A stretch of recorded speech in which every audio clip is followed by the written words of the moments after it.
Si tu sens que tu ne peux pas lâcher prise avec quelqu'un, ce n'est pas parce que tu es faible ou incapable, mais parce qu'il existe des schémas dans ton esprit que tu peux transformer. Oui, ces schémas ont une explication et une solution, et à la fin de cette vidéo, tu auras une compréhension approfondie d'eux, ainsi que des stratégies pratiques pour rompre ces liens qui t'ont retenu. Aujourd'hui, nous allons explorer ensemble les mécanismes psychologiques et émotionnels qui peuvent te maintenir ancré à quelqu'un qui t'a blessé. Nous aborderons les idées de psychologues reconnus, de Freud à Rolando, qui, par leur contribution, nous aideront à avoir une perspective fraîche et claire. Ce processus d'apprentissage sera un voyage vers ta propre compréhension émotionnelle, où tu découvriras des aspects de ton attachement que tu n'avais peut-être pas remarqués auparavant. Dans cette vidéo, nous allons nous plonger dans un sujet qui affecte de nombreuses personnes et qui constitue souvent l'un des plus grands obstacles à la paix intérieure, la raison pour laquelle tu ne peux pas laisser partir quelqu'un qui t'a blessé. Ce thème touche probablement les profondeurs de tes émotions, et durant cette vidéo, tu comprendras pourquoi l'attachement à une personne qui t'a fait du mal peut être si difficile à relâcher. Pourquoi, malgré des expériences douloureuses, il te semble presque impossible de laisser partir et d'avancer. Ici, tu trouveras les réponses. Je te promets qu'à la fin de cette vidéo, non seulement tu comprendras pourquoi il est si difficile de laisser partir celui ou celle qui t'a blessé, mais tu découvriras également comment libérer ton esprit et ton cœur. De plus, je te donnerai des outils puissants pour commencer ce processus de guérison et enfin avancer vers un état de paix. Si tu as déjà ressenti que tu es piégé dans un cycle de douleur émotionnelle, cette vidéo sera une lumière pour t'aider à en sortir. Donc, si tu es prêt à comprendre les raisons profondes de ton attachement, reste avec moi pour cette exploration. Mais avant de commencer, je vous serai extrêmement reconnaissant si vous appuyez sur le pouce levé, car cela m'aide à faire connaître cette philosophie à plus de personnes. Si vous ne voulez manquer aucune vidéo, abonnez-vous et activez la cloche. Commençons. Je veux que tu te poses quelques questions. Crois-tu que la façon dont tu as été aimé ou traité durant ton enfance influence le type de partenaire que tu attires? As-tu remarqué que d'une certaine manière, les personnes que tu choisis reflètent des aspects des relations que tu as vécues durant tes premières années? Pense à cette personne dont il te coûte tant de te détacher, celle qui semble avoir un lien invisible avec toi, malgré la douleur qu'elle peut te causer. Quelle connexion existe-t-il entre ce lien actuel et la façon dont tu t'es lié à tes parents ou à des figures importantes de ton enfance? Si tu n'y avais pas pensé jusqu'à présent, prépare-toi, car ce que je vais te dire pourrait te faire réfléchir. La revanche de l'enfance peut être plus réelle que ce que nous pensons. Les expériences que nous vivons dans nos premières étapes de vie, surtout celles qui sont difficiles ou traumatisantes, finissent par façonner notre perception de la réalité et nos relations affectives. D'une certaine manière, ce qui se passe durant ces premières étapes laisse une empreinte sur notre être que nous continuons à tenter de réparer dans le présent, bien que ce soit de façon inconsciente. Ce cycle de répétition, cette tentative de réconcilier le passé avec le présent, est ce qui peut te maintenir ancré à quelqu'un qui te fait du mal, mais qui, d'une certaine manière, remplit les vides laissés ouverts durant ton enfance. Si tu penses aux personnes qui t'ont le plus marqué dans ta vie, tu remarqueras probablement qu'il existe des schémas communs dans tes relations actuelles. Robin Norwood, dans son ouvrage « Les femmes qui aiment trop », décrit comment les expériences non résolues de l'enfance, telles que le rejet ou le manque d'attention, nous conduisent à rechercher, dans notre vie adulte, des relations qui reproduisent ces mêmes dynamiques, comme si nous essayions de trouver une solution que nous n'avons jamais eue dans le passé. Ce schéma de répétition n'est pas exclusif à une seule étape de la vie. En fait, il peut surgir de relations avec des personnes significatives à tout âge. Cependant, beaucoup de ces conflits remontent à notre relation avec nos parents. Pour certains, les blessures émotionnelles proviennent de la figure maternelle ou paternelle, ce qui se traduit ensuite par la recherche de liens avec des personnes qui évoquent ces aspects non résolus, tentant de combler ce vide qui reste sans fermeture. Par exemple, si tu as grandi avec une mère absente ou distante, il est probable qu'à l'âge adulte, tu te sentes attiré par des partenaires qui reproduisent cette froideur ou ce détachement émotionnel. Cette connexion inconsciente est ce que Robin Norwood a décrit comme l'amour qui fait mal. Une addiction aux relations où le rejet ou l'indifférence active nos peurs et nos manques les plus profonds. C'est comme si l'inconscient croyait que si nous parvenions à faire en sorte que cette personne nous aime, nous guéririons enfin notre enfance. D'autre part, lorsque la figure paternelle ou maternelle était autoritaire ou contrôlante, l'impact sur notre personnalité peut être très marqué. Celui qui a grandi sous l'ombre de cette domination a tendance à minimiser son moi intérieur, adoptant un rôle soumis face à ses partenaires. À l'âge adulte, on recherche des relations où l'autre exerce un contrôle similaire, reproduisant cette dynamique de mission et de domination vécue durant l'enfance. Ce cycle peut être douloureux, mais il est également incroyablement difficile à briser sans une profonde autoconscience. Le comportement autosuffisant, par exemple, est souvent une réponse à une figure maternelle ou paternelle absente. Dans de nombreux cas, si l'un des parents s'est désengagé émotionnellement, l'enfant peut grandir en assumant des rôles d'adulte et en prenant les rênes de responsabilité qui ne lui revenaient pas. Lorsque cette personne atteint l'âge adulte, elle peut trouver difficile de montrer sa vulnérabilité ou de faire pleinement confiance à son partenaire. L'autosuffisance devient alors un mécanisme de défense face à la peur de l'abandon. Dans des situations comme celle-ci, la personne peut trouver très compliqué de laisser partir quelqu'un qui active ces mêmes sentiments d'insécurité et de détachement, car au fond, elle essaie encore de guérir cette blessure infantile non résolue. Mais, comme le dirait Robin Norwood, c'est un effort vain que d'essayer de combler le vide du passé à travers une relation présente sans une exploration consciente de ses blessures. Ce cycle se répétera sans cesse. C'est ici qu'il faut commencer à se demander comment briser ces schémas qui sont devenus une partie de notre identité émotionnelle. Le premier pas consiste à identifier les besoins qui ont été ignorés ou réprimés durant ces années où nous étions enfants. Peut-être avons-nous cessé d'être des enfants au sens émotionnel, renonçant à nos émotions pour jouer un rôle. Peut-être as-tu adopté le rôle du protecteur ou de l'enfant mature, abandonnant ton besoin de soins et d'amour. En ignorant nos propres besoins, ces carences restent latentes, attendant d'être satisfaites dans une relation adulte. C'est l'un des motifs pour lesquels il est si difficile de se détacher d'une personne qui nous blesse. D'une certaine manière, cette personne incarne l'espoir de combler ces vides laissés par notre enfance. Cependant, en nous accrochant à ce type de relation, nous ne faisons que perpétuer le cycle de douleur. Robin Norwood explique que le premier pas pour rompre ce cycle est de reconnaître comment nos relations actuelles reflètent nos premières expériences affectives. Si nous parvenons à faire cette analyse de notre vie émotionnelle, nous pourrons commencer à voir clairement comment ces schémas agissent dans notre présent, nous empêchant d'avancer. En prenant conscience de ces schémas, tu peux commencer à guérir la racine de tes relations actuelles et enfin te libérer. Il est possible que tu te demandes comment commencer à guérir ces aspects de toi-même et éviter de tomber dans des relations qui répliquent ces schémas douloureux. La clé est de confronter ces blessures infantiles et de comprendre quelles émotions ou besoins tu as mis de côté en jouant un rôle qui ne te correspondait pas. C'est un processus difficile mais essentiel pour que tu puisses finalement rompre ces liens inconscients qui te retiennent dans le passé. À ce stade, il est important de mentionner une approche qui sera fondamentale dans l'étape suivante. La docteure Nicole Lara, dans l'une de ses vidéos, aborde comment guérir ces blessures périnatales et d'enfance qui sont restées ouvertes. Son travail t'aidera à comprendre les premières étapes que tu peux franchir pour te réconcilier avec ces expériences passées et alléger le poids émotionnel qu'elles entraînent. Nous explorerons plus en profondeur ces stratégies et comment tu peux les appliquer dans ta vie. Il y a 5 étapes pour guérir la blessure du père et nous allons les passer en revue maintenant. La première étape consiste à écrire une note ou une lettre à ton enfant intérieur. Tout d'abord, réfléchis à ton enfance et à toutes les expériences que tu as vécues, ainsi qu'aux choses dont tu avais besoin ou que tu voulais de ton père, mais que tu n'as jamais reçues. Prends un papier ou un carnet dans un endroit sûr et quelque chose pour écrire.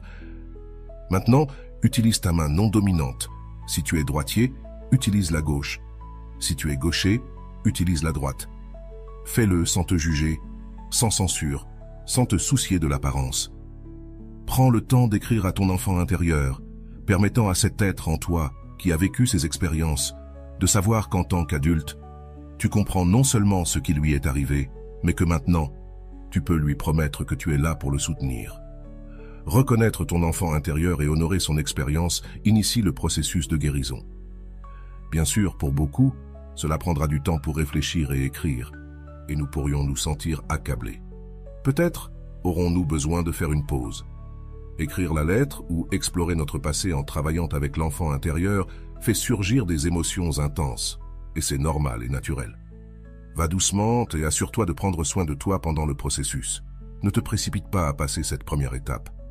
Il est possible que tu ressentes que la douleur que quelqu'un t'a causée dans le présent est profondément ancrée dans quelque chose de plus.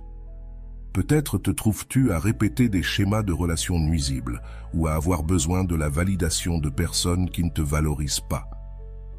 Cela, bien que difficile à accepter, a une base émotionnelle dans ce que tu as vécu pendant tes premières années de vie. Nos expériences précoces nous marquent de manière inconsciente et peuvent influencer la façon dont nous nous rapportons aux autres. Les psychologues John Bowlby et Mary Ainsworth ont développé la théorie de l'attachement, qui explique comment le traitement que nous recevons dans l'enfance façonne nos relations et notre perception de nous-mêmes.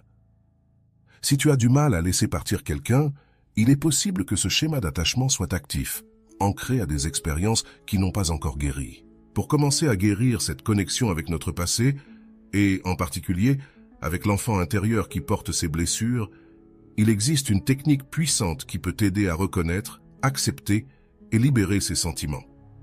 La docteure Nicole Lapera recommande d'écrire une lettre à ton enfant intérieur, un exercice qui peut sembler simple, mais qui a un impact profond sur notre esprit et notre cœur. En écrivant cette lettre, non seulement tu reconnais ce que tu as ressenti lorsque tu étais petit, mais tu donnes aussi une voix à cet enfant qui réside encore en toi, portant des émotions non résolues. Robin Norwood, auteur de « Les femmes qui aiment trop », souligne également comment le manque d'amour pendant l'enfance peut nous amener à rechercher des relations dans lesquelles nous essayons de combler ce vide. Cet exercice d'écrire une lettre à ton enfant intérieur est un outil pour stopper ces schémas et commencer à guérir. En écrivant à cet enfant, tu te permets d'accepter ce que tu as vécu et de commencer à libérer la douleur accumulée. Cette pratique n'est pas seulement un acte d'amour de soi, mais aussi d'autocompassion, une façon de donner à ton enfant intérieur l'amour qu'il n'a peut-être pas reçu à l'époque. L'importance de cet exercice est inestimable. Aaron Beck, dans sa thérapie cognitive, explique que nos croyances sur nous-mêmes influencent les relations que nous établissons. En écrivant à ton enfant intérieur, tu peux changer ces croyances limitantes qui sont nées de ton enfance. C'est le premier pas pour changer les schémas de dépendance émotionnelle et commencer à construire des relations saines. Dire à cet enfant qu'il n'a pas besoin de gagner l'amour de qui que ce soit est libérateur et nous permet de rompre avec le besoin de rechercher une validation extérieure. Écrire cette lettre est un acte de réconciliation. William James parlait de l'importance d'intégrer le moi essentiel et de l'accepter dans sa totalité. En écrivant, tu donnes à cet enfant l'opportunité d'être entendu, compris et valorisé. Voici un modèle de lettre que tu peux utiliser pour commencer ce processus de guérison. Tu n'as pas besoin de le suivre mot à mot.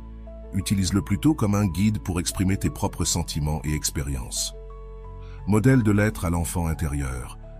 Cher moi de l'enfance, je sais que tu as traversé de nombreux moments difficiles où tu as ressenti qu'il te manquait l'affection et la compréhension dont tu avais besoin. Je sais qu'à certains moments, personne ne te comprenait et que, bien que ce ne fût pas de ta faute, cela t'a fait te sentir seul et perdu. Parfois, tu as même pensé qu'il y avait quelque chose de mal en toi, que si tu étais meilleur ou différent, tu serais digne d'amour. Aujourd'hui, je veux te dire que ce n'était pas vrai, que tu as toujours été et es précieux. Je tiens à te présenter mes excuses, car en grandissant, j'ai oublié de t'écouter et de te valoriser comme tu le méritais. J'ai commencé à te juger, à penser que tu devais changer pour être accepté. Je me suis convaincu que tu étais faible, que tu ne t'intégrerais pas dans le monde, et au lieu de te soutenir, j'ai essayé de te façonner en quelque chose que je croyais que les autres accepteraient. Je me suis trompé. Aujourd'hui, je sais que tu n'as pas besoin de t'intégrer ni d'être différent de qui tu es. Aujourd'hui, je t'accepte et reconnais que chaque aspect de ton être est unique et mérite d'être valorisé. Je sais que cela te fait mal lorsque les gens ne reconnaissent pas ta valeur, lorsque personne ne voit à quel point tu es spécial. Je veux que tu saches que peu importe si personne ne t'a invité à ces fêtes, si personne ne t'a envoyé un message pour savoir comment tu allais, ou si parfois tu as ressenti que tu étais invisible. Rien de tout cela ne définit qui tu es, ni ce que tu vaux. Je veux que tu saches que pour moi, tu as toujours été suffisant. Je sais qu'auparavant, tu t'es accroché à des personnes qui ne te valorisaient pas parce que tu sentais que tu devais prouver que tu méritais d'être aimé. Je comprends que tu as sacrifié une partie de toi-même pour essayer de gagner l'acceptation des autres et je regrette que tu aies dû traverser cela. Aujourd'hui, je suis ici pour te dire que tu n'as plus à le faire. Tu n'en as plus besoin de lutter, ni essayer quoi que ce soit. Tu es précieux tel que tu es, et personne n'a le droit de te faire sentir le contraire, mon cher enfant. Aujourd'hui, je veux que tu saches que la douleur est terminée. Aujourd'hui, je te donne la liberté de vivre sans les fardeaux du passé. Tu n'as besoin de prouver quoi que ce soit à personne, car tu vaux beaucoup, même si personne ne te l'a dit auparavant. Je suis ici pour te le rappeler. Bien que le monde extérieur ne te le montre pas toujours, je sais que tu es suffisant et que tu le seras toujours. Aujourd'hui, nous allons laisser le passé derrière nous et marcher ensemble vers une vie où tu te sentiras complet et en paix. Fin de la lettre. Cette lettre est un modèle que tu peux utiliser pour te connecter avec ton enfant intérieur et commencer le processus de guérison de ces blessures que tu portes. Selon Carl Rogers, cet acte d'acceptation inconditionnelle est essentiel pour la croissance personnelle. En écrivant cette lettre, tu ne donnes pas seulement à ton enfant intérieur l'amour dont il a besoin, mais tu te donnes aussi la permission de laisser partir la douleur qui a été présente dans tes relations actuelles. Écrire une lettre comme celle-ci permet à l'autocompassion de remonter à la surface, quelque chose qui peut être transformateur. Lorsque tu comprends ton enfant intérieur et que tu lui donnes l'amour qu'il n'a jamais reçu, tu reconstruis ta relation avec toi-même. En d'autres termes, Abraham Maslow, ce chemin mène à l'autoréalisation et à la paix intérieure. En guérissant cette partie de toi, tu commences à cesser de chercher la validation chez les autres et à construire des relations plus saines et équilibrées. N'oublie pas que guérir n'est pas un processus immédiat, c'est un voyage. La psychologue Elizabeth Loftus nous parle du pouvoir des souvenirs et de la manière dont ceux-ci influencent nos émotions et comportements présents. En écrivant cette lettre, tu transformes ces souvenirs, leur donnant une nouvelle signification et te permettant d'avancer vers l'avenir avec une base émotionnelle plus solide. C'est le premier pas pour briser les schémas d'attachement qui peuvent te limiter. En guérissant ta relation avec toi-même, tu ouvres la porte à une vie émotionnelle plus saine et libre des fardeaux du passé.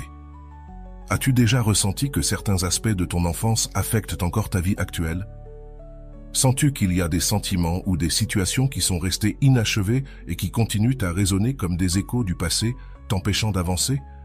Tu as peut-être remarqué cela dans la manière dont tu te relèves avec les autres, dans ta réaction face au rejet ou à l'abandon, ou dans le fait qu'à certaines occasions, tu cherches une validation externe pour te sentir précieux.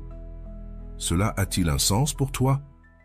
Ces questions sont fondamentales pour comprendre comment l'enfant intérieur influence tes décisions et émotions actuelles. Que te dirait ton enfant intérieur si tu pouvais l'écouter maintenant? Imagine que cet enfant est toujours là, attendant que quelqu'un le valorise, l'écoute et le valide.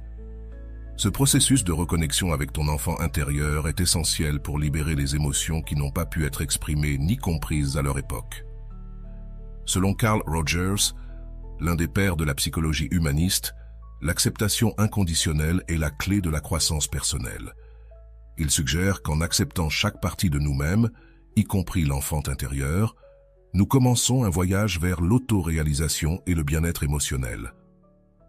Pourquoi est-il important de valider cet enfant que tu étais? Beaucoup d'entre nous portent un fardeau de culpabilité, de rejet ou de honte qui ne nous appartient pas. En regardant en arrière, nous pouvons constater que ces émotions sont le résultat d'expériences où nous n'avons pas pu exprimer ce que nous ressentions ou, d'une manière ou d'une autre, nous avons appris que nos sentiments n'étaient pas importants. Mais que se passerait-il si tu commençais à voir cet enfant avec compassion et sans jugement? La théorie d'Aaron Beck nous dit que nos croyances sur nous-mêmes et sur le monde sont façonnées par ces expériences et que nous pouvons les changer en les confrontant et en les réinterprétant. T'es-tu déjà donné le temps de reconnaître les réalisations de ton enfant intérieur?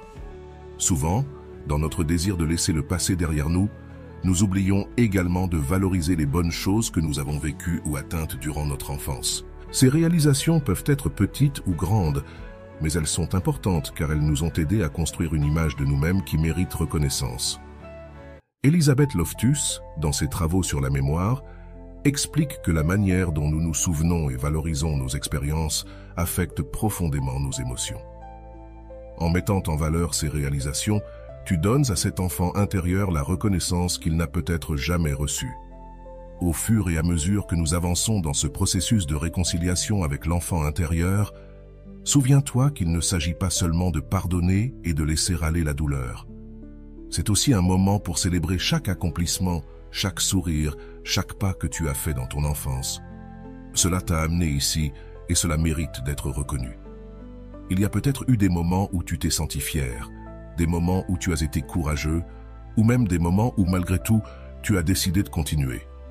Ce sont des réalisations qui méritent d'être mises en valeur dans le cadre de ton processus d'acceptation et de guérison.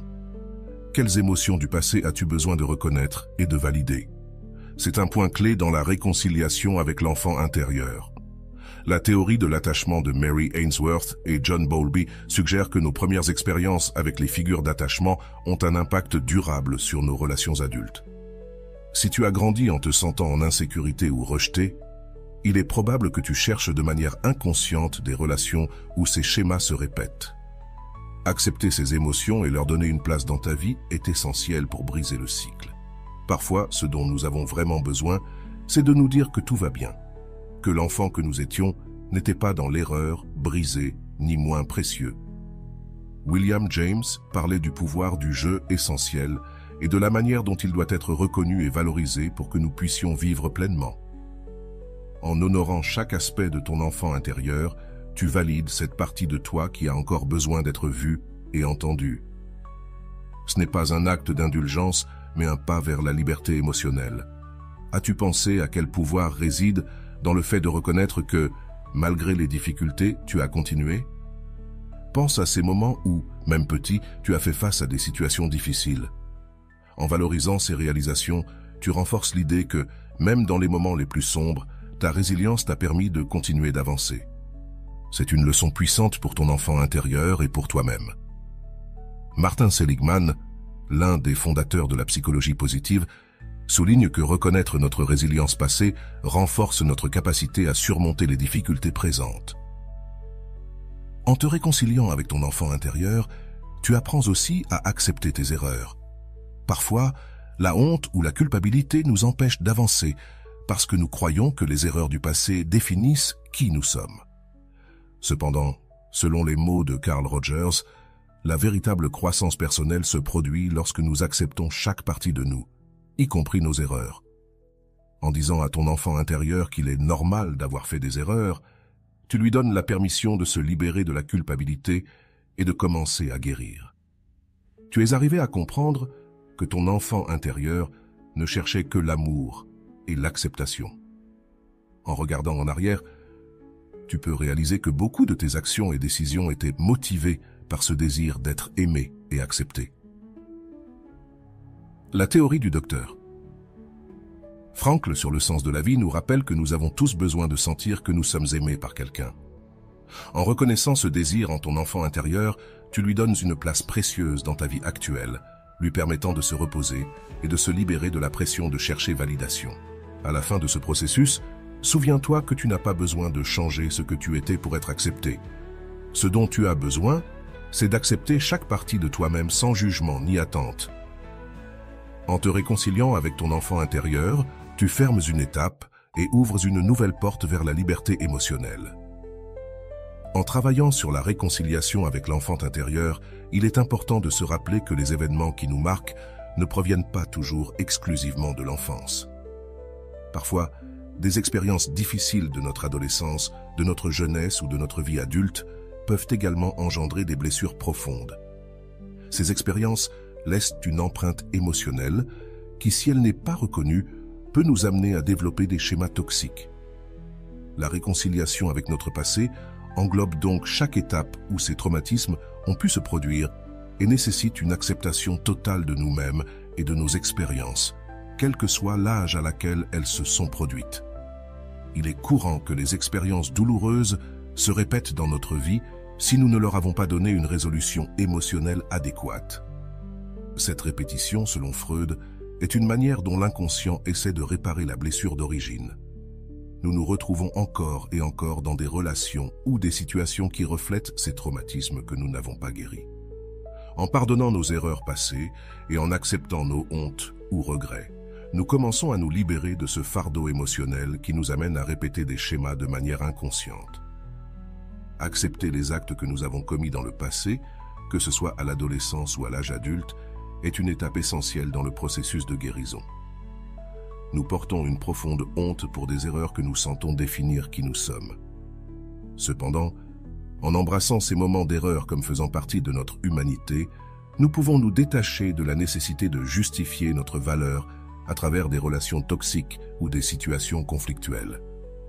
La véritable réconciliation avec le passé est un acte d'auto-acceptation et de pardon, un acte qui nous permet de nous libérer de la pression de chercher la rédemption chez les autres.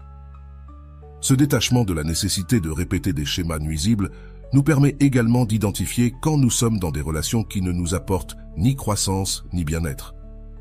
Cela nous aide à voir clairement que nous n'avons pas besoin de revivre nos traumatismes avec d'autres pour guérir, mais que nous pouvons trouver la paix en nous-mêmes. En reconnaissant la toxicité de certaines relations ou comportements, nous ouvrons un espace pour créer des liens basés sur le respect et l'amour sincère, au lieu de dépendre de relations qui perpétuent seulement la douleur et la frustration. Dans la prochaine section, nous aborderons cette réconciliation de manière pratique à travers une histoire.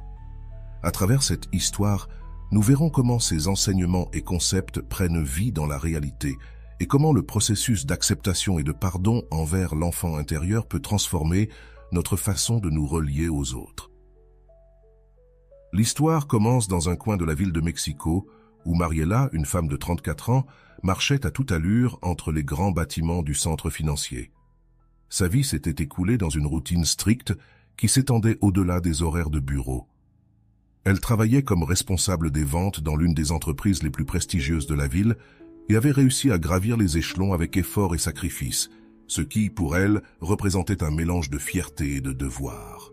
Cependant, il y avait quelque chose qui pesait dans chaque pas de Mariela, un secret qu'elle portait avec elle, sa relation avec son patron, une figure redoutée et respectée dans l'entreprise. Mariela, grande et mince, avec des cheveux foncés et raides tombant sur ses épaules, s'habillait toujours avec des costumes impeccables et élégants, un style qu'elle considérait crucial pour impressionner Fernando, son patron et amant, un homme puissant et contrôlant. Elle faisait tout pour être à la hauteur des attentes qu'il avait, convaincue que sa valeur dépendait de ce qu'il pensait. Dès les premières heures de la journée, Mariela consacrait du temps à choisir sa tenue, s'assurant que le maquillage et chaque détail soient en place. Son but n'était pas seulement le travail, elle voulait avant tout capter l'attention de Fernando. Elle arrivait au bureau avant tout le monde et s'investissait dans les projets avec une intensité qui étonnait ses collègues. Pour elle, prouver sa compétence et son dévouement était une constante dans chaque tâche qu'elle entreprenait. Fernando passait près de son bureau, lui lançant parfois des regards d'approbation ou parfois des mots d'encouragement. Cependant, ces moments étaient fugaces et Mariela attendait plus. Elle attendait toujours plus. La relation entre eux était ambiguë. Dans l'environnement de travail, personne ne savait la véritable nature de leur lien, bien que des rumeurs circulaient dans les couloirs. Quand il l'appelait dans son bureau, Mariela ressentait un mélange d'excitation et d'anxiété.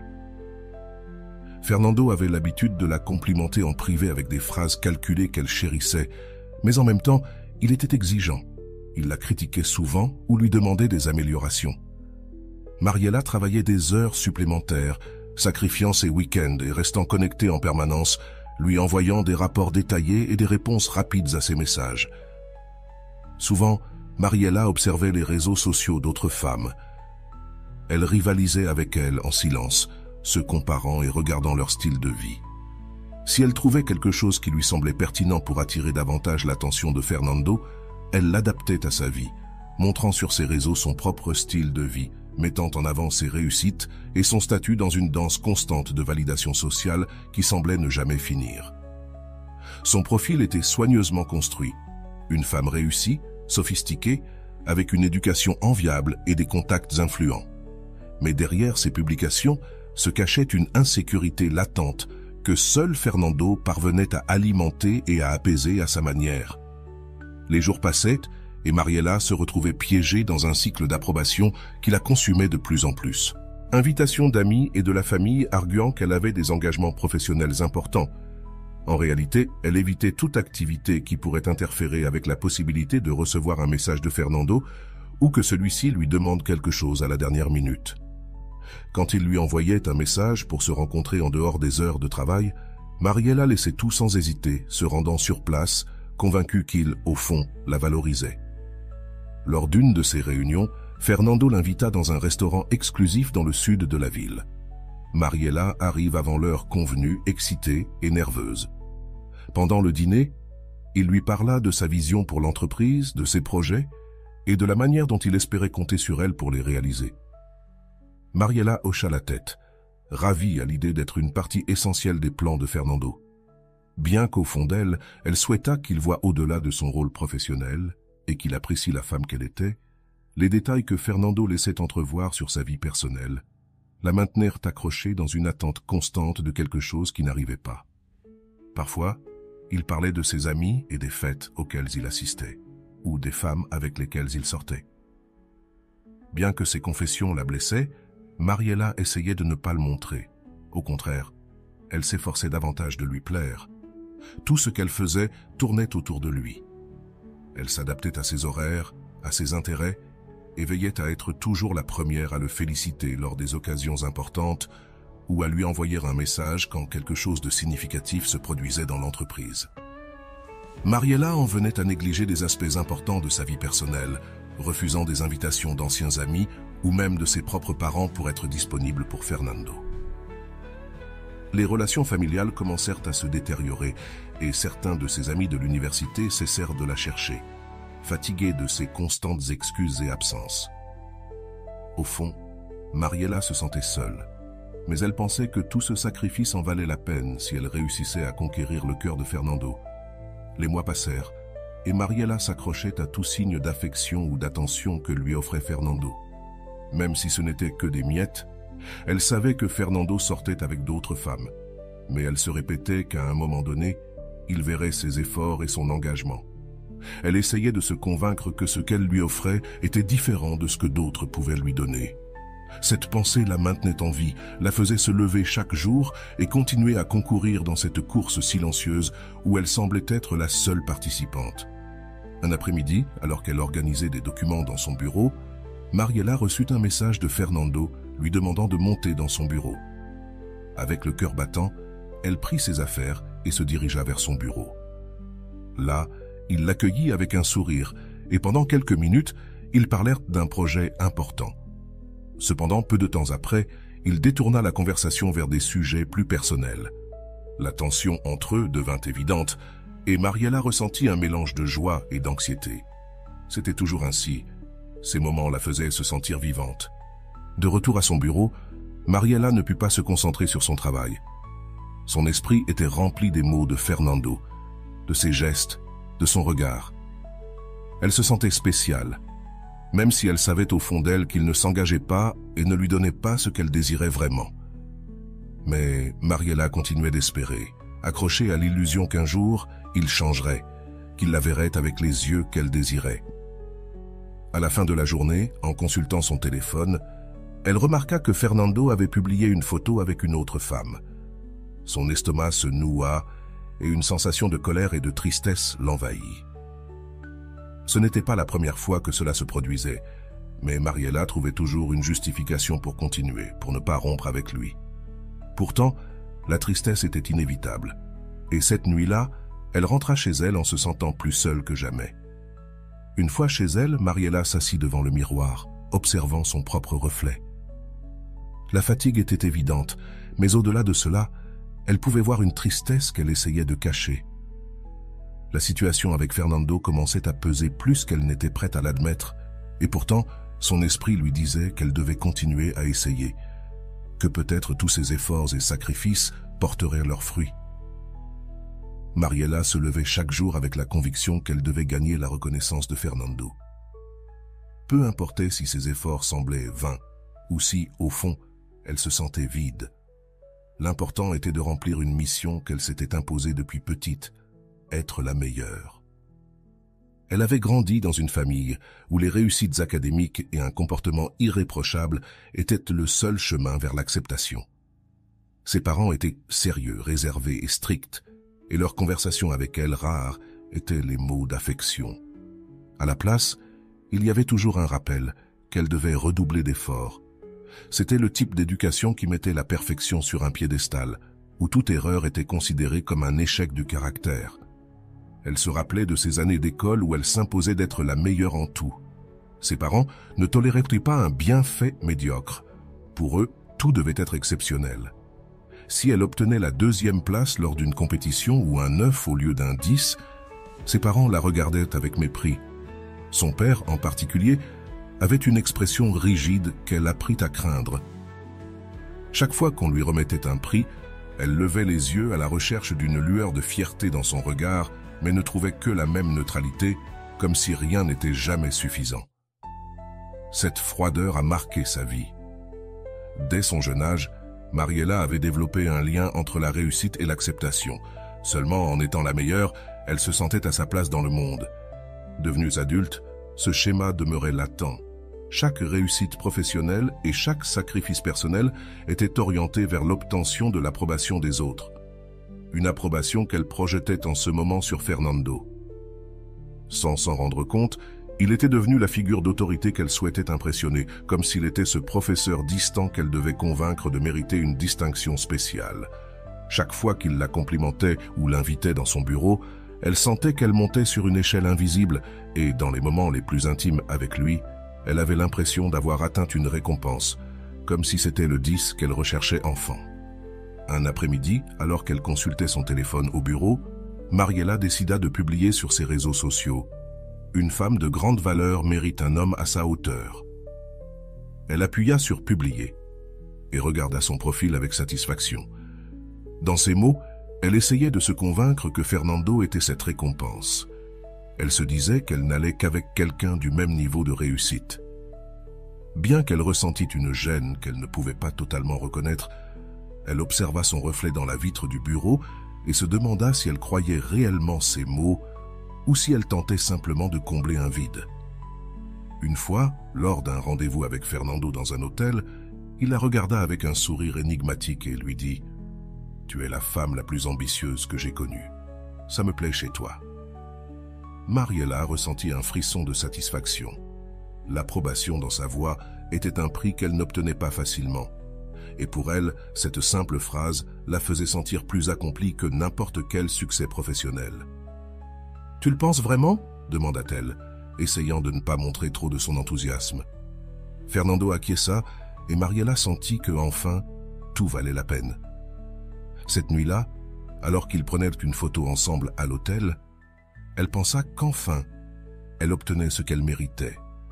Elle publia la photo sur ses réseaux, choisissant le meilleur angle et appliquant le filtre parfait, cherchant à ce que tous la voient comme une femme forte et sûre d'elle. Pourtant, au fond, chaque « j'aime » lui rappelait qu'elle cherchait toujours une approbation qui ne semblait jamais suffisante. Mariela remarqua l'arrivée de la nouvelle employée dès qu'elle entra dans le bureau. Daniela, une femme jeune, fraîche et sûre d'elle, irradiait un charisme qui attirait l'attention de tous.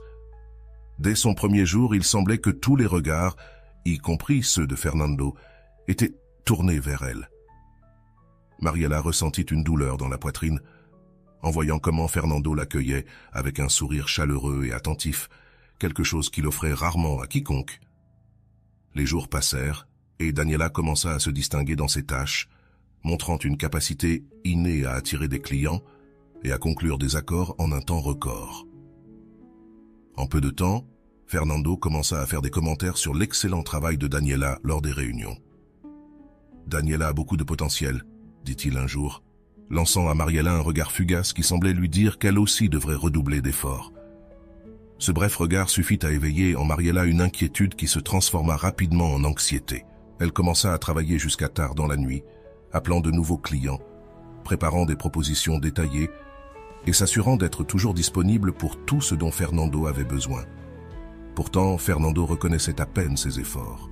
Un après-midi, En passant devant le bureau de Fernando, Mariela entendit son rire venant de l'intérieur. Elle jeta un coup d'œil par la porte entrebâillée et vit Daniela assise en face de lui, parlant avec enthousiasme pendant que Fernando l'écoutait avec intérêt. Mariela sentit un nœud dans l'estomac, un mélange de jalousie et de colère qu'elle ne pouvait pas contrôler. Cela ne peut pas être en train de se produire, pensa-t-elle. Toutes les fois qu'elle avait été dans ce même endroit à essayer d'attirer l'attention de Fernando, chaque fois que Fernando se trouvait avec Mariela, ses éloges semblaient de plus en plus rares et distants. Bien qu'elle redoublait d'efforts en fermant des contrats importants pour l'entreprise, Fernando continuait à louer les réussites de Daniela en public. Mariela tentait de maintenir une attitude indifférente, mais à l'intérieur, chaque mot de Fernando se plantait profondément en elle, attaquant directement son estime de soi. C'était comme si toute la sécurité qu'elle avait construite s'effondrait devant la présence de cette jeune femme qui occupait maintenant la place qu'elle avait eue jusqu'à peu. Les réseaux sociaux devenaient un refuge amer. Mariela publiait des photos avec des messages sur sa valeur et son succès, essayant de projeter une image de contrôle. Pourtant, elle se sentait plus exclue que jamais. Un jour, en parcourant son fil d'actualité, elle vit une publication de Daniela avec Fernando, où ils apparaissaient tous deux souriant largement. L'image était inoffensive pour quiconque la voyait, mais pour Mariela, elle représentait un coup direct. Cette photo était une confirmation qu'elle avait été remplacée. Dans une ultime manœuvre pour récupérer sa position, Mariela décida d'organiser une réunion importante avec un client potentiel qui pourrait générer de grands revenus pour l'entreprise. Elle mit tout son cœur à préparer chaque détail, persuadée que si elle parvenait à conclure ce contrat, Fernando la reverrait comme avant. La réunion fut un succès. Le client impressionné accepta de signer un contrat millionnaire. Mariela rentra au bureau, excitée, espérant recevoir au moins des félicitations de la part de Fernando. Cependant, lorsqu'elle lui parla de l'accord, il se limita à hocher la tête et à lui dire d'un ton inattendu « Bon travail !» Le cœur de Mariela se mit à sombrer en entendant ces mots si vides et distants. Il n'y avait aucune trace de la chaleur qu'elle avait jadis perçue. Fernando la regarda juste un moment de plus avant de reprendre son travail, comme si ce que Mariela avait accompli n'était qu'une tâche parmi tant d'autres. Le véritable coup arriva quelques jours plus tard lorsqu'elle vit une publication de Daniela sur les réseaux sociaux. La jeune femme avait partagé une photo dans un restaurant élégant où, bien qu'elle n'ait pas été en compagnie de Fernando, le contexte et les mots laissaient entendre qu'ils étaient ensemble. Mariela comprit alors qu'il avait choisi Daniela pour occuper la place qu'elle avait tant essayé de préserver. C'était comme si un rideau de réalité tombait devant ses yeux, lui montrant ce qu'elle avait jusqu'alors refusé de voir. Elle n'avait été qu'une de plus dans la liste de Fernando, quelqu'un qu'il pouvait remplacer facilement. Elle se remémora les promesses de Fernando concernant son divorce, ses paroles pleines de faux espoirs, lui disant que cette fois-ci, c'était réel. Mais à chaque fois, ses promesses restèrent vides. Elle avait toujours voulu croire que, malgré tout, il la choisissait, elle. Mais maintenant, en voyant comment il portait son attention sur Daniela sans aucun remords, Mariela se rendit compte que toutes ses promesses n'avaient été que des mots vides. Cette nuit-là, elle rentra chez elle et s'assit au bord de son lit, regardant le vide. Elle se sentit comme une petite fille qui s'était efforcée en vain de gagner l'amour de quelqu'un qui n'avait jamais vraiment été intéressé. Après tant de jours de larmes contenues et de nuits sans sommeil, Mariela atteignit finalement un point de rupture. Ce fut une nuit où, épuisée par ses efforts inutiles et ses constants refus, elle décida de chercher des réponses dans des vidéos et des lectures qu'elle avait ignorées si longtemps. Les mots de psychologues comme Sorizo et surtout les enseignements de Rolando commencèrent à résonner dans son esprit. Elle ne pouvait s'empêcher de penser à cette phrase que Rolando répétait « La clé n'est pas de gagner, mais de savoir pourquoi vous rivalisez ». Ces mots la firent remettre en question pour la première fois ce qu'elle essayait de gagner et pourquoi elle avait toujours senti qu'elle devait être la meilleure. Un après-midi, après une longue journée de travail, alors qu'elle était devant son ordinateur, elle décida de se rendre en thérapie dans un centre d'assistance psychologique. Elle ressentait de la honte au début, même une certaine peur, car elle avait toujours pensé qu'elle n'avait pas besoin d'aide. Mais en arrivant et en voyant que la majorité des participants étaient des personnes survivantes de maltraitance, elle commença à réaliser l'importance de prendre soin d'elle-même, comprit qu'elle luttait également avec quelque chose de profond, quelque chose qui avait des racines dans ses blessures émotionnelles les plus anciennes. C'était un changement radical, quelque chose qu'elle ne s'était jamais permis d'accepter, qu'elle était brisée, qu'elle méritait aussi de guérir. Lors d'une des séances, le psychologue écouta attentivement chaque détail de son histoire, chaque effort inutile, chaque sacrifice en vain, et à la fin, il lui offrit une perspective qu'elle n'avait jamais envisagée.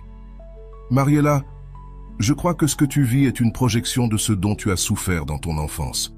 Tu cherches l'approbation de ton patron de la même manière que tu tentais de gagner l'affection de tes parents et de tes enseignants.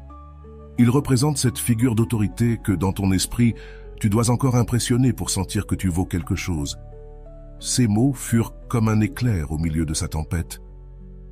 Mariella comprit qu'elle avait passé des années à répéter le même schéma, s'efforcer jusqu'à l'épuisement pour gagner l'affection de quelqu'un qui la verrait toujours comme une option jetable. Elle avait transformé Fernando en une sorte de symbole de ce qu'elle avait vécu depuis petite. Cette révélation fut libératrice et douloureuse à la fois. La blessure de son enfance, ce besoin insatiable d'être la meilleure pour recevoir de l'amour, se projetait encore et encore dans ses relations présentes. Alors, je n'ai pas à être toujours performante ? Demanda-t-elle à voix basse, presque comme si elle s'adressait à cet enfant intérieur qu'elle avait réprimé pendant si longtemps. Le psychologue lui sourit et lui dit « Non, Mariella, tu n'as pas toujours à être performante. C'est bien d'être vulnérable.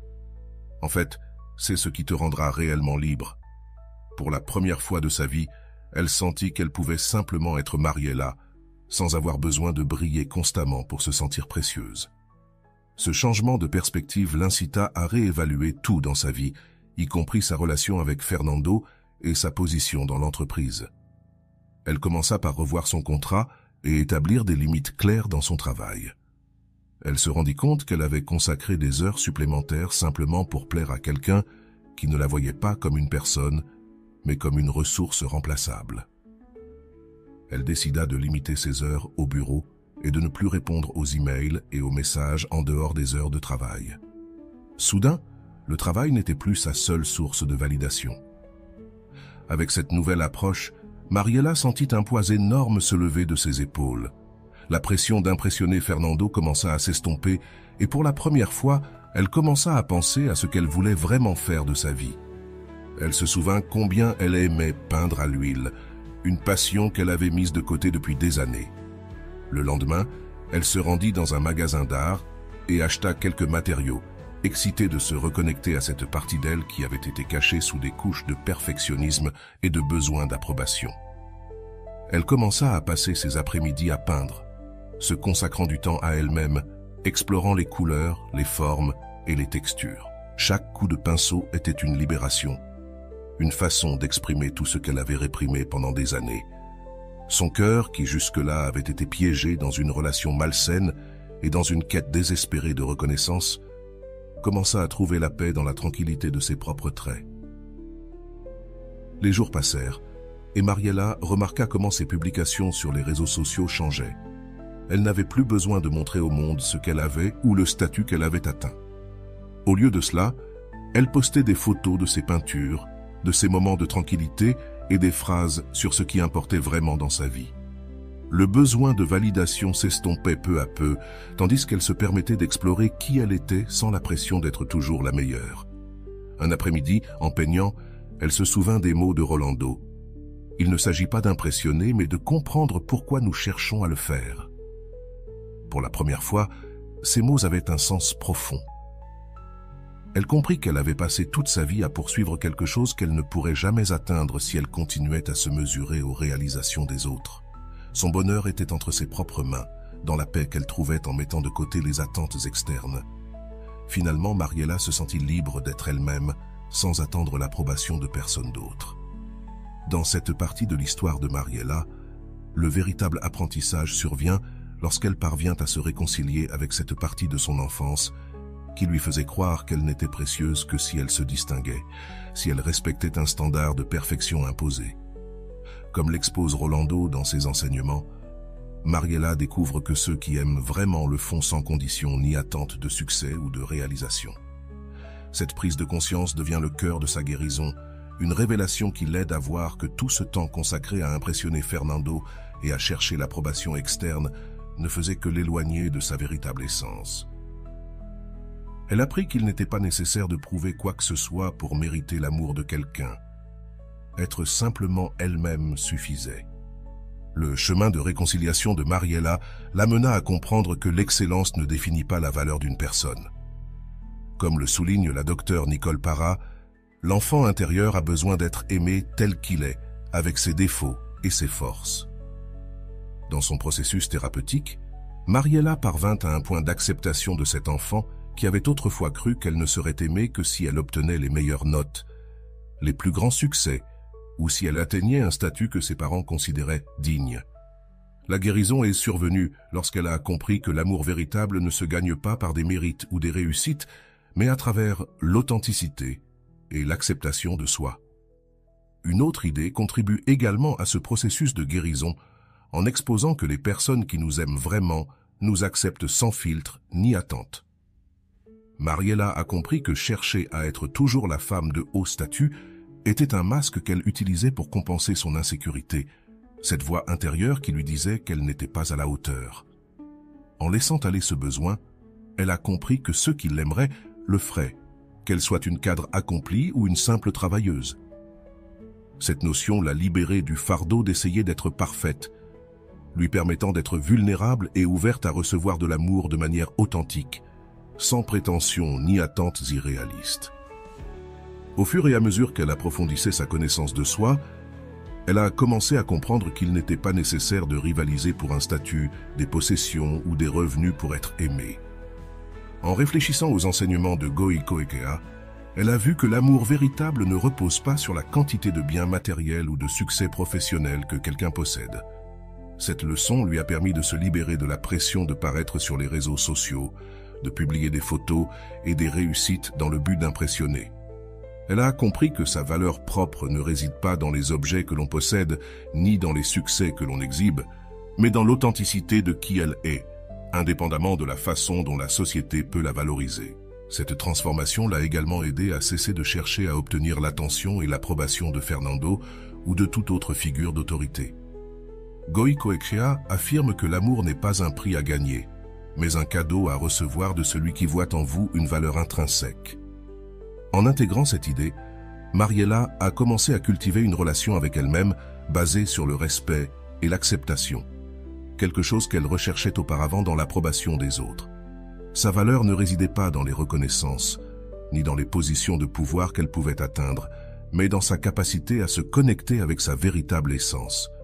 Ce processus de connaissance de soi lui a fait rappeler ces mots de la Pera sur le pardon de l'enfant intérieur. Mariela a accepté que son perfectionnisme et son besoin d'approbation étaient des réponses apprises durant son enfance, une enfance où elle cherchait toujours à être la meilleure pour mériter l'affection de ses parents. Elle comprenait maintenant que cet enfant n'avait pas besoin de plus de réussite, mais d'amour et de compréhension. Au lieu de lui reprocher, elle lui a donné la permission d'être humaine, de se tromper et de se libérer du fardeau de l'excellence. En le faisant, elle a cessé de voir son patron et d'autres figures d'autorité comme des personnes à impressionner. Maintenant, ce n'était que des personnes dans sa vie, sans le pouvoir de définir sa valeur. L'apprentissage final que Mariela a intégré a été que personne ne peut combler le vide qu'elle devait elle-même guérir de l'intérieur. Aucun succès, statut ou approbation externe ne pouvait satisfaire l'amour-propre qu'elle devait construire. Ainsi, son chemin vers la réconciliation l'a menée à trouver la paix dans ses propres talents, dans ses propres réussites, sans avoir besoin de les partager pour recevoir reconnaissance. Elle a compris que la véritable valeur de ses réussites ne résidait pas dans l'approbation des autres, mais dans la signification personnelle que ces réussites lui donnaient. De plus, la lecture d'auteurs comme Robin Norwell et l'analyse de ses schémas répétitifs lui ont montré qu'elle projetait dans ses relations adultes le manque d'affection qu'elle avait ressenti étant enfant. En prenant conscience de cela, Mariela a pu se libérer du cycle d'attirer des relations où sa valeur dépendait de la validation externe. Elle a compris que personne ne devait satisfaire ses besoins émotionnels les plus profonds, sauf elle-même, et que lorsque l'amour véritable viendrait, ce serait quelqu'un qui l'aimerait sans attendre qu'elle remplisse une série d'attentes ou de réussites.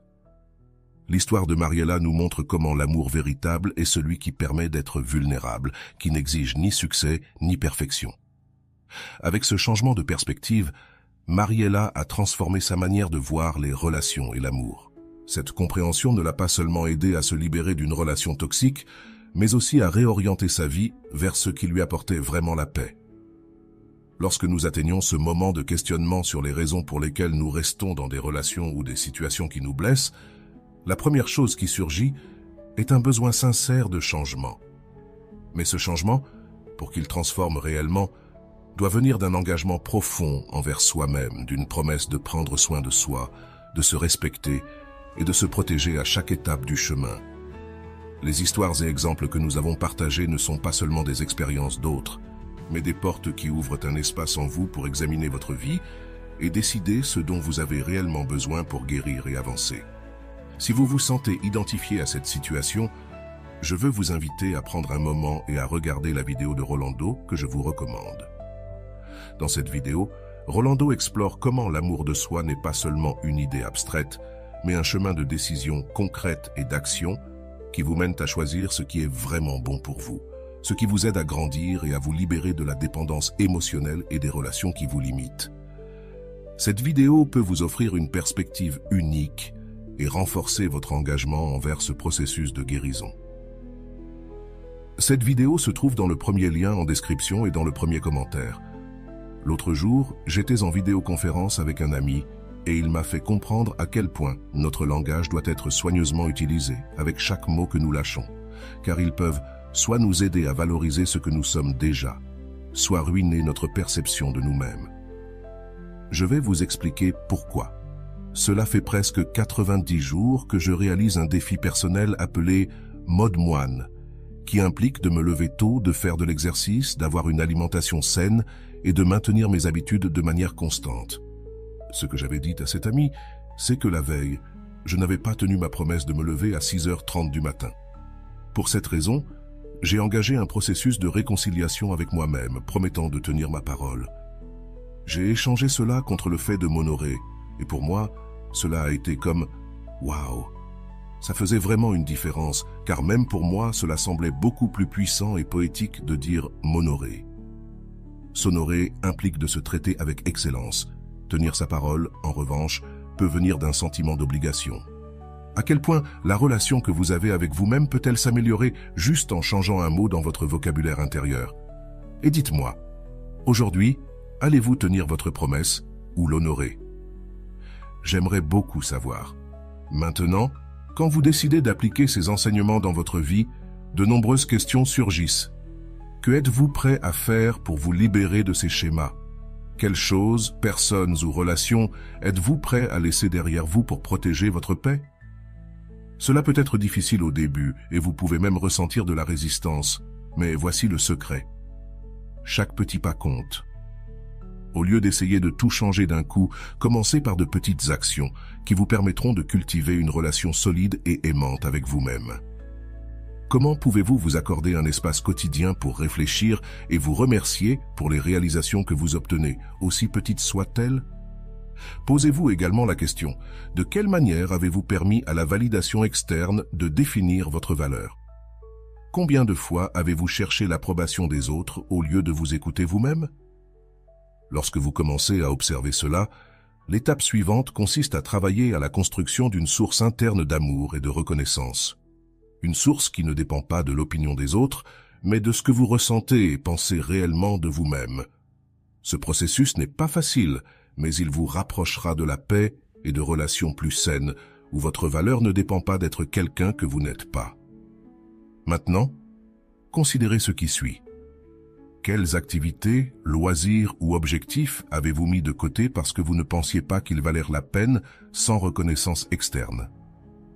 Se reconnecter à ce qui vous rend vraiment heureux, indépendamment de la validation, est l'une des manières les plus puissantes de construire une base solide d'amour de soi. Que pouvez-vous faire aujourd'hui pour vous rapprocher de cette partie authentique de vous de cette version de vous qui n'a pas besoin d'approbation, mais seulement d'un espace pour s'exprimer. Si ce contenu a résonné avec vous, je vous invite à vous abonner pour que nous puissions continuer à explorer ces thèmes et à trouver des outils qui nous permettent de vivre pleinement. Partagez dans les commentaires quel enseignement vous a le plus touché et comment vous allez l'appliquer dans votre vie. N'oubliez pas que chaque commentaire est une opportunité d'apprendre et de grandir ensemble en tant que communauté.